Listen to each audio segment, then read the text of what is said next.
Hello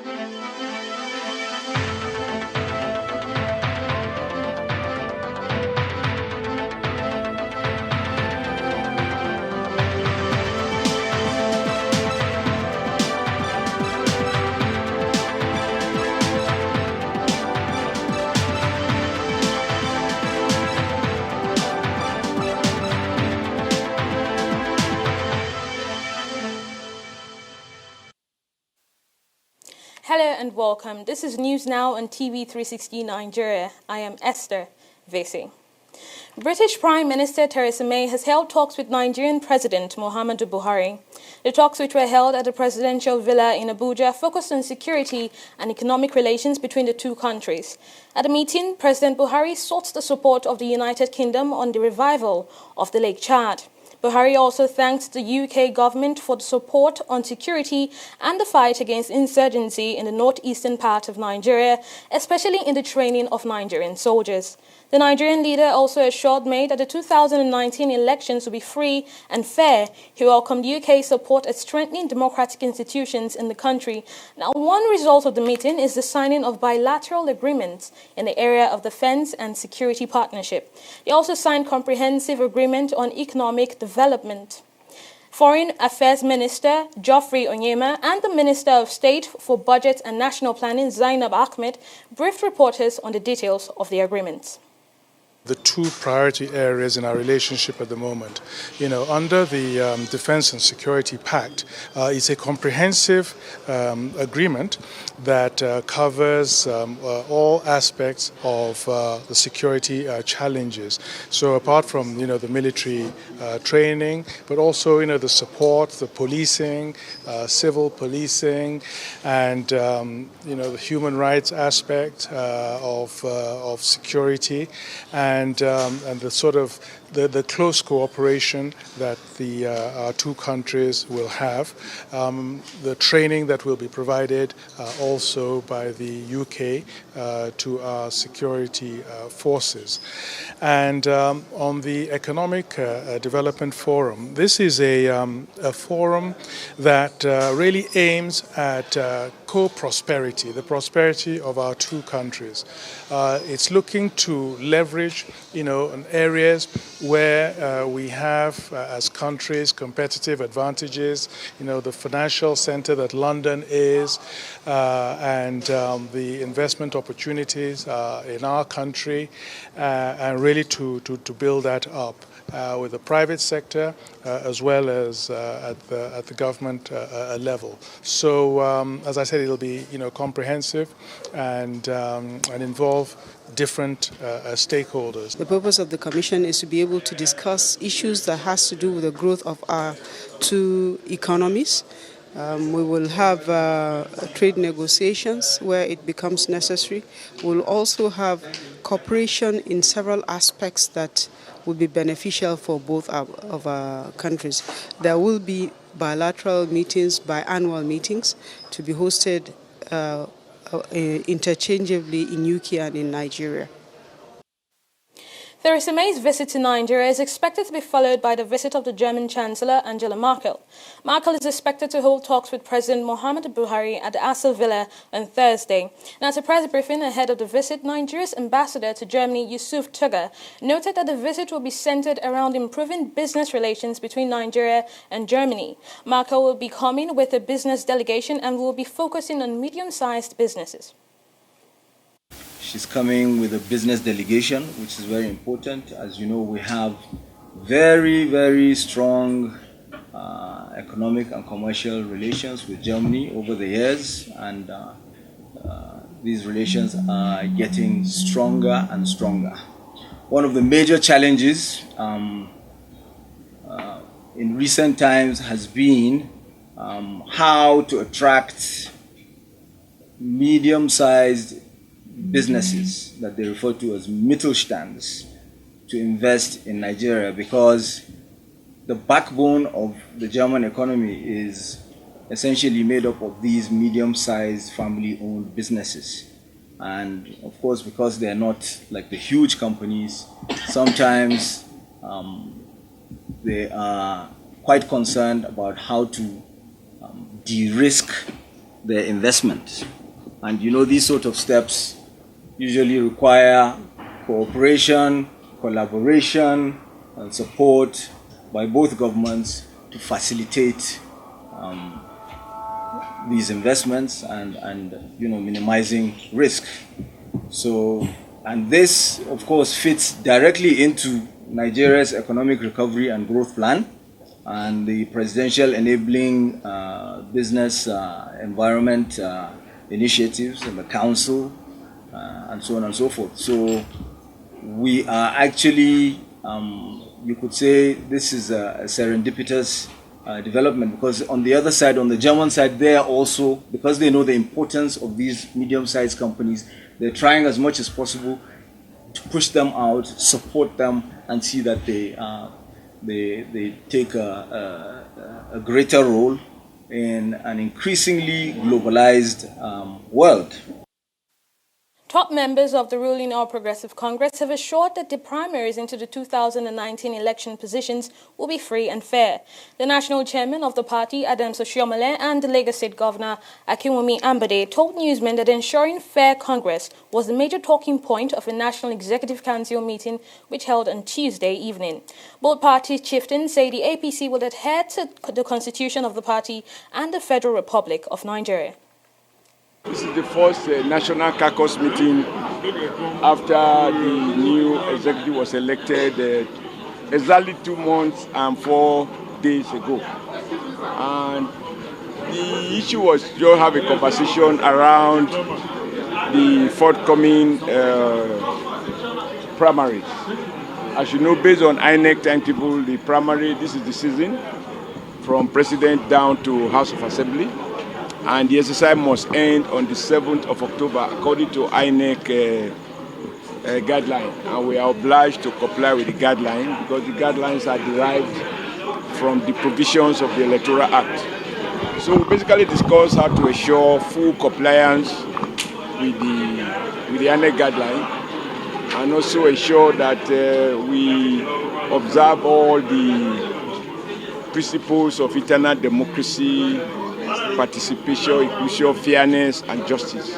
There are 2 basic documents that we need to respect: the Electoral Act and the Constitution of the APC.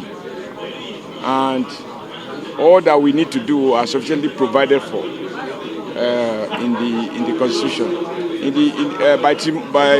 By Thursday, we will go to NEC where the formal decisions will be ratified, and once they are ratified, they will be made public. So it will be they are not secret to be kept, because every member of the party, and indeed every Nigerian, is entitled to know, how we are going about the exercise. But I think everybody has confidence that we will do a very credible primaries to ensure that those who fly the flag of the party have the mandate of the various constituents.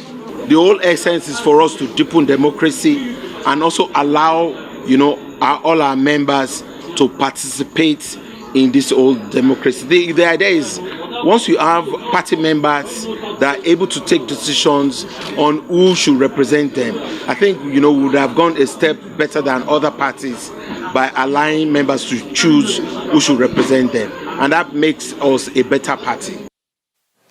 Still on the ruling party, a former governor of Delta State, Emmanuel Uduaghan, has been explaining why he defected from the People's Democratic Party to the All Progressives Congress. Uduaghan confirmed his defection at the National Caucus meeting. He says he chose to move to the APC because of the way the party has managed the crisis in the Niger Delta region. I've officially joined APC from PDP. And the next question is, why did I do that? Now, politics is about interest. I'm from the Niger Delta. And as you know, I manage a lot of crises in Niger Delta. Sometimes I went to the creeks, I engaged the boys. And my principle, when I was managing the Niger Delta, was that of engagement. Now, the current APC government, the crisis they met, they succeeded in managing it through engagement. Meanwhile, Bauchi State Governor Mohamed Abubakar has backed the APC to perform well in the 2019 general election. Abubakar, who was speaking to State House correspondents after a meeting with President Muhammadu Buhari, cited the APC victory in the senatorial by-election in Bauchi State as the reason for his confidence. The governor, who is also a member of the ruling party, says the victory of the party in the polls maintaining a strong backing despite the recent defections by some bigwigs. When the election took place, Mr. President was away on a short leave abroad, and I just came in today to brief him adequately about what transpired in Bauchi. The results are out in the public. The APC won resoundingly in the election, and I have told him that we have learned a lot of lessons from the election. For example, close to 200,000 votes were cancelled. So this is an eye-opener for us. We have to work very, very hard and train our agents very, very well to be able to safeguard this kind of situation. We conducted congresses in Bauchi State, along with all other states in the APC. And in many states, many states, there were parallel congresses that were conducted, because some members of the party who are in opposition to the governors, were strong enough to conduct these parallel congresses. In Bauchi State, there was no single parallel congress that was conducted. Secondly, the 11th August election took place. The APC won resoundingly. Let me tell you that all of those people who decamped, including these two senators, rallied round and spent a lot of money in order to defeat the APC at the election. But, well, the results, like I said, are out in the public, and we have won resoundingly. So I'm sure the results of 2019 election are not going to be any different. Still on election matters, the Independent National Electoral Commission, INEC, says it lacks the constitutional power to arrest and investigate politicians involved in vote buying. The Commission gave the clarification in response to a letter by the Socio-Economic Rights and Accountability Project, SERAP, which asked it to prosecute those behind the alleged vote buying during the July 14 Ekiti governorship election. Now, the group asked the Commission to take steps on the matter or face legal action. But in its reply, the Commission says it can only partner with relevant security agencies to prosecute electoral offenders. Meanwhile, a Nigerian government official has allayed fears on the delay of the signing of the Electoral Amendment Act. Presidential advisor Ita Enang says the bill is being scrutinized thoroughly by President Muhammadu Buhari. Enang dismissed the allegation that the president has refused to sign the bill, saying there is no cause for alarm. The bill was transmitted to the president for assent on July 2nd after the corrected version was passed by the National Assembly on July 24. The president has 30 days from the date of receipt to assent to or decline the bill. The Federal High Court has declined the request for orders of interim injunction by Senators Rafiu Adebayo and Issa Misau to prevent the forceful impeachment of the Senate President, Bukola Saraki. And the senators had dragged the Attorney General of the Federation and Minister of Justice, the Inspector General of Police, and the State Security Services to court in a bid to restrain them from aiding the impeachment of the Senate President. But the Judge Justice Nnamdi Dingba declined the request and asked the parties to respect the authority of the court and integrity of the judicial process. He then adjourned the case to September 6 for an accelerated hearing. Our service was retained by Senator Rafiu and Senator Misau, and to the effect that no unconstitutional things should happen in the Senate, and that parties should act within the realm of the Constitution. It's as a result of various threats from some political actors within the nation. And our clients engage our service, and there we are for him. The founder of Rise Networks, Toyosi Akerele Ogunsiji, has urged local business owners in Lagos State to promote their businesses by adopting digital marketing with the use of social media. Ogunsiji gave the charge during the prize presentation to the Rise Networks local government SME competition winners in commemoration with the 2018 United Nations International Youth Day. This is not just a one-off thing. It's going to be annual, definitely. And in addition to that, sustainability measures like, number one, we're going to help many of them take their businesses to the internet. Technology is playing a very crucial role in the way SMEs are driving economies in developing countries. And part of the things that Rise Networks is going to do is going to be able to make sure that many of them, we're going to do WhatsApp classes for them. They may not be able to, start to engage with website or email, and all of that. But WhatsApp, many of them have, Android phones that they can use. How do you market? You have 800 contacts. How do you share your business information? What should you write? And even the application process was in Yoruba, Igbo, Hausa, Pidgin, if you've seen some of our flyers.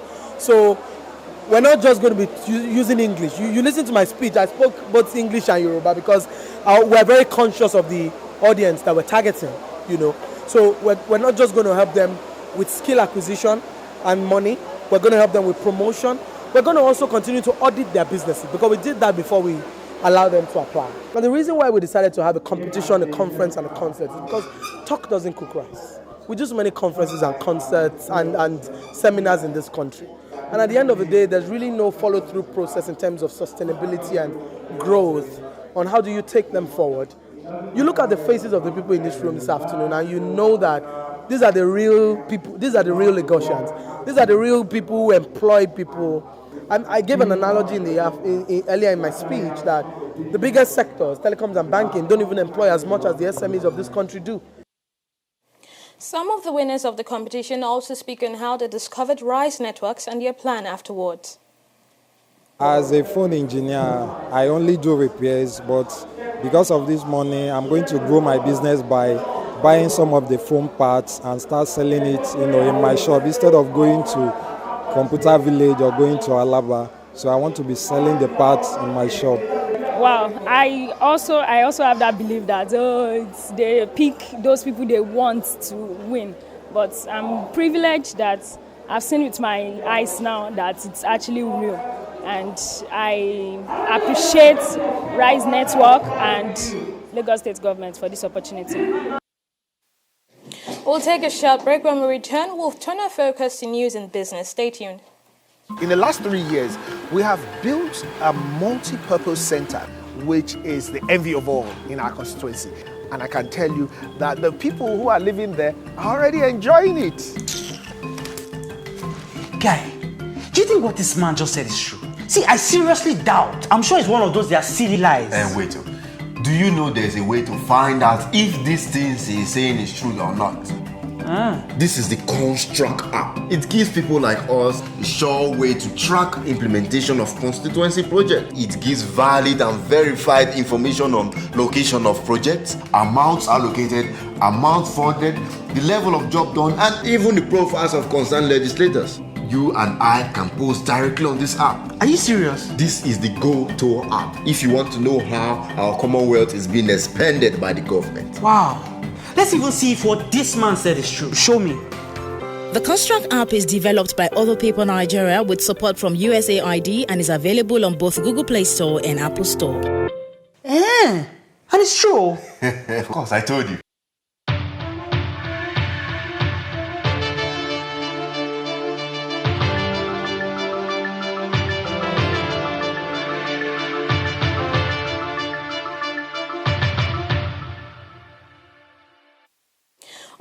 Welcome back, we have Annetta Felix with the latest in business. Hello, Annetta. Hello, Esther. I'm sure you have some good news for us today. Well, sometimes it's good, sometimes it's bad, too. I'm particularly keen on the Alliance to End Hunger and Malnutrition in Nigeria. Can you give us details on that, please? That's right, Esther. The African Development Bank, AFDB, and Food and Agricultural Organization are set to raise €100 million for agriculture in a bid to end hunger and malnutrition and create wealth in Nigeria and other African countries. The AFDB says both organizations would work together in strategic alliance to raise funds to promote food security and sustainable agriculture and rural development. The collaborative program would be created through an initial financial contribution of up to $15 million by the two institutions. Still on the agricultural sector, the Minister of Agriculture and Rural Development, Audu Ogbe, has appealed to farmers to ensure they repay back the loan granted to them by the Central Bank of Nigeria. Ogbe, however, assured that the ministry will collaborate with CBN, banks and farmers' cooperatives to ensure that farmers comply with conditions to access the loans from banks. The minister also thanked the Apex Bank for approving the single-digit interest rate to farmers. Those interest rates before now have definitely been responsible in large measure for the slow growth and the high incapacity of Nigeria to create jobs for young people in particular and for the economy to flourish. So we want to thank the CBN, the Committee of Bankers, for listening to our appeals and wish to assure them that this bold and revolutionary policy is deeply appreciated by farmers and manufacturers alike. I see it as the first major step we're taking towards reversing the horrible damage done to Africa by the structural adjustment program of the mid-80s. But we want to urge borrowers, especially farmers and industrialists, to ensure that whatever they borrow, they repay, because banks are not charity organizations. We in the Federal Ministry of Agriculture will join hands with the banks and the CBN to play a major role in making sure that what farmers borrow, they repay, especially as we intend to use the cooperatives to move agricultural credit to the most vulnerable segment of our population, namely the women and the youths. We believe that under these conditions, our youths, our women, big and small scale farmers can now have access to credit to fulfill their dreams and drive Nigeria towards self-sufficiency in food production and make Nigeria a major force in agricultural production worldwide. Audu Ogbe also highlighted the contributions of the agricultural sector to the Nigerian economy. He insists that the sector can become a viable alternative to oil. Right now, the rice sector alone in this country employs 12.2 million people, up from 5 million in 2015. And I'm quoting the Rice Farmers Association. 12.2 million people are on the farms growing rice, not to talk of nearly 300,000 in the rice mills. And yet we haven't achieved self-sufficiency in rice production. We're looking at another year and a half and maybe another 20 big rice mills before we get to what we want to do. So yes, that's the future. And the beauty is that we must eat. So the future for agri simply can't be exhausted. Oil prices steadied on Wednesday, supported by news of a fall in Iranian crude supplies as U.S. sanctions deter buyers, but gains were limited by evidence of a rise in U.S. inventories. Benchmark Brent crude oil was up 20 cents, while U.S. crude was 30 cents higher at $68.83 a barrel. Traders say reports of potential investment in Venezuela's struggling oil production also affected the market. Venezuelan crude exports have halved since 2016 to below 1 million barrels per day. Up next is a stock report. Do stay with us.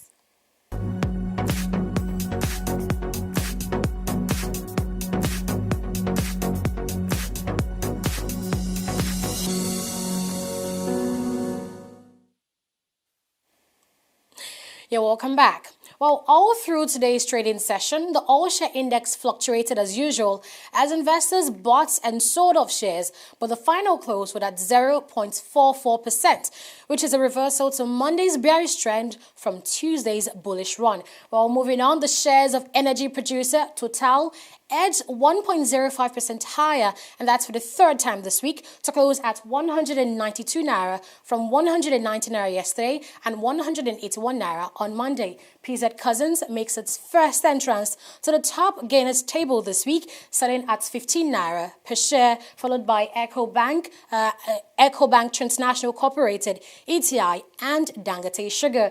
On the flip side, Flour Mills of Nigeria PLC has been on the gainers table for the past 2 days, but I guess investors, of course, weren't so interested in the shares today as they were, of course, yesterday and the day before, as Flour Mills recorded losses as much as 7.06%. Lafarge Africa, that's WAPCO, also had a drop in its share prices, as well as Dangote Cement and Unilever. Now, let's see which companies recorded the most traded shares today.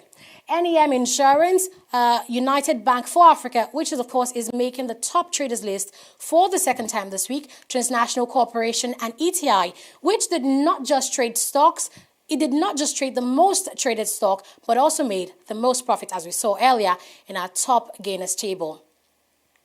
Well, moving on, the market summary for today shows that 345.057 million shares worth 2.267 billion naira were traded in 3,261 deals.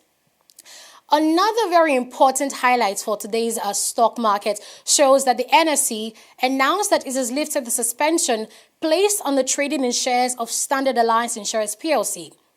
You know, Standard Alliance failed to send its audited financial statements for the year just ended 31st December 2017. But this clearly violates the NSE's rules, but the NSE actually gave them time to, put their house in order and eventually suspended Standard Alliance on July 5th, 2018. But Standard Alliance has now resolved their account issues and are now back on the NSE and ready for business. I guess that's good news for Standard Alliance, Annetta. Indeed, Esther. So tell us about the global stock market. You should have something in them, right? Indeed. The London Stock Exchange closed with a decline of 0.71%. The Dow increased by 0.26%, and the Japanese Stock Exchange recorded an increase of 0.15%. Those are impressive figures around the world. Now we'll be shifting our focus on international and sport news right after this break. Do stay with us. Nigeria yiti gbogbo wa ni. Oh boy, now what for this our obodo Naija o? You no say I fit choose who go rule this our country come 2019. You call who self? Yeah, who tell you say you get that kind power? Abi you get connection up here? Shine your eyes. Yes, ke. With my PVC, I get power when no connection fit give anybody. Hey, the guys, you mean I'm say with only PVC I fit choose ampo, senator, governor, and even president? With my PVC, I fit vote who I want, how I want it, and when I want it. Uche dikwano kwa sense dey there. But you mean now? Yes, anywhere you dey, whether na for office, for shop, or even if na house, as long as you don't reach 18 years, make una alele go get una PVC because this country now we all know. This message is powered by Good Governance Ambassador of Nigeria, Gogan. Glad to have you back. 5 Kenyan soldiers have been killed with 10 injured after their car ran over a homemade bomb in northern Kenya. A statement by Kenya Defense Forces did not say who it believed was responsible for the attack in coastal Lamu County, although it referenced lurking Tema elements in the region. Now, on August 8, 5 soldiers were killed in an attack claimed by the Somalia group Al-Shabaab in Lamu. The Al-Qaeda-linked Al-Shabaab aims to topple Somalia's UN-backed government and impose its own strict interpretation of Islam. But they have intensified attacks in Kenya since Nairobi sent troops into Somalia in 2011. Now, in Burkina Faso, at least 7 members of the security forces have been killed after their vehicle came under attack and then struck a roadside bomb in the east of the country. The police officers and soldiers had been sent to reinforce the town of Palma after a police station there was recently attacked. Now, it is not known who carried out this latest attack, but there have been several incidents in Burkina Faso in recent months which have been blamed on Islamist militants. And now in sports, the 2019 Africa Cup of Nations qualifying match between the Super Eagles and Seychelles national team will take place on September 8th. The Seychelles Football Federation confirmed the date on Tuesday. Now, the match is crucial to both the Super Eagles and the Pirates, as both had lost their opening games in the series. But the Super Eagles lost 0-2 to South Africa in Uyo, while the Pirates were beaten 5-1 by Libya. Libya currently top Group E, followed by South Africa, with the Eagles in third place and Pirates at the bottom of the table. Portugal captain Cristiano Ronaldo will skip his country's next two internationals, including the Nations League game against Italy, in order to focus on his new club, Juventus. The 33-year-old Ronaldo will miss a friendly against World Cup runners-up Croatia on September 6 and a Nations League game against Italy on September 10. The five-time Ballon d'Or winner will sign for Italian champions Juventus this summer for Real Madrid for 100 million euros. Now, Juventus have won their first two championship games this season as they chase for an 8th consecutive league title, but Ronaldo has yet to score for his new club. Well, that's all on News Now. Thank you very much for watching. You can watch some of our other programs and get updates from our website at www.tv360nigeria.com, or you can follow the social media handles being displayed on your screen right now. Thank you very much for watching. I am Esther Vese.